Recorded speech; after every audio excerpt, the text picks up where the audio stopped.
बुझा देखिए कि मर्डर ऑर्डर को क्या है मजा के मत पूछ राजा मत कर राजा ए हमार सोना हो ए हमार राजा हो फिर कहते राजा ए हमार करेजा हो तेरा हर रुक रहा है कहते कि राजा जाने के कहला काहे हमार करेजा हो ए हमारे करेजा का पलाई हो ए हमार सोना हो ए लहू पियानी हो ए बकराई हो लहू चक्की हो हमारा संकट जा तू बाहर जा चंदन के कान्हे जा अरे टिटुआ का माई ए टिटुआ बो बात है कि सुधर जो मारा कि फेचकुल छोड़ दे कहां रे पतिया जरा खड़ा बना बोल रे लहू पियाना कहां रे ओए देखबो अरे अरे कहां रे बच्चा बच्चा पूरा पूरा ऐसे ऐसे हिला चढ़ावा सुधा हो गई अच्छा चल अरे ओए देख मारी का हो चढ़ाई चढ़ाई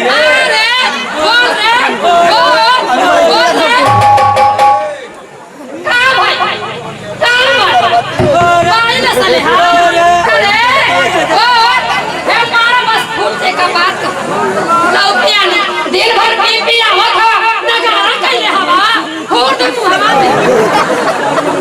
अच्छा मर भी खारा तुम पिबे पिबे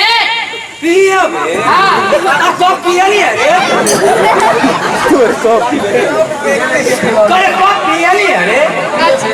तेरी कते पिया बे दारू पिए कनी और ना पिए कनी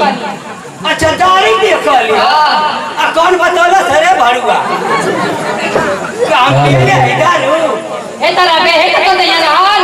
ए लौ पिया नु खारा में नून बनो देगा का खाई तो करे जा बुझी अच्छा हमारे घर में कुछ हो ना का हवे मैंने कुछ है ना कौन चीज है देखला लोग हो भैया देखला महीना दिने 35 किलो राशन छोड़ाया महीना में एकदम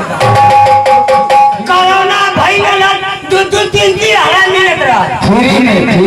फ्री में हो भैया पैसा ना लगा अलिया तलिया हो भैया का कहत ले ऐसे ना दबाओ गेहूं मत लेके खाली भात लेके आई है तो भैया वो बेचारा से राशन वाला से गोड़ हाथ गिरे तले के भैया हमके चौलवा दे दा कुछ ना मनो रोज चौले जतवा आज गेहूं ले ला हम कहले गेहूं ओके गड़े ला चावल ये ना तो भर पे ढीड़ी अड़सावे ले आ कहते घर में कुछ होइए ना होश में हो जो तो तू होश में हो जो अच्छा हां लेकिन ए हमार सोना हो इतना करके हम माने रहो राजा ना पकड़ लेला तो के लाज शर्म नहीं खे का जी अरे हम तो के इतना माने लगे पगली कि इतनी बिलार मुर्गी के ना मानत हो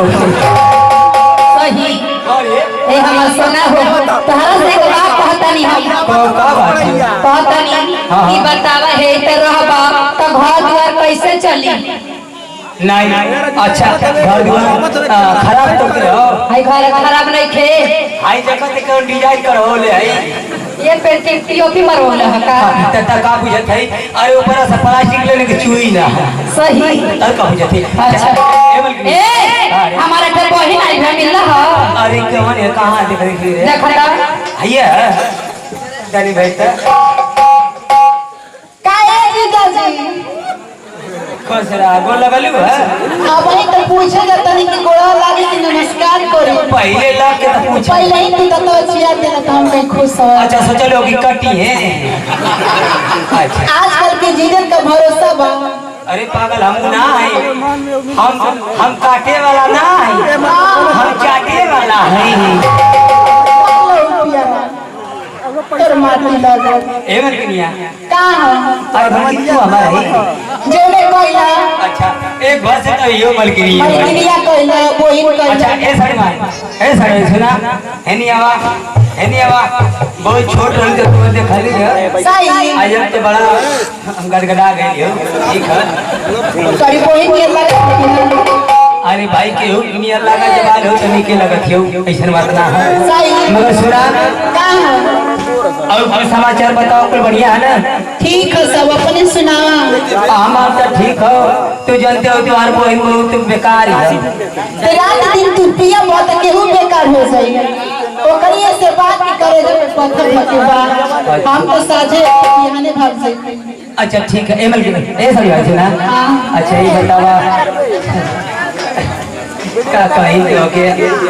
हमार तो ये मन करता कि लेके छोड़ बात है पौना ही सुन के पौना बनावा था हमारा मती अब पुर पसेना से छकपक भइल है। लेकिन का अरे एठे बात कही एगो ने दूसर को हम ना चाहे से जाए तने हमार बिस्तर लगा रही हमारा जा आए है तो के ना बेसना ना बोल के छेज लगा के आवे जा लेकिन देखा कहा गानी का हम जा गमी के उपलक्ष्य में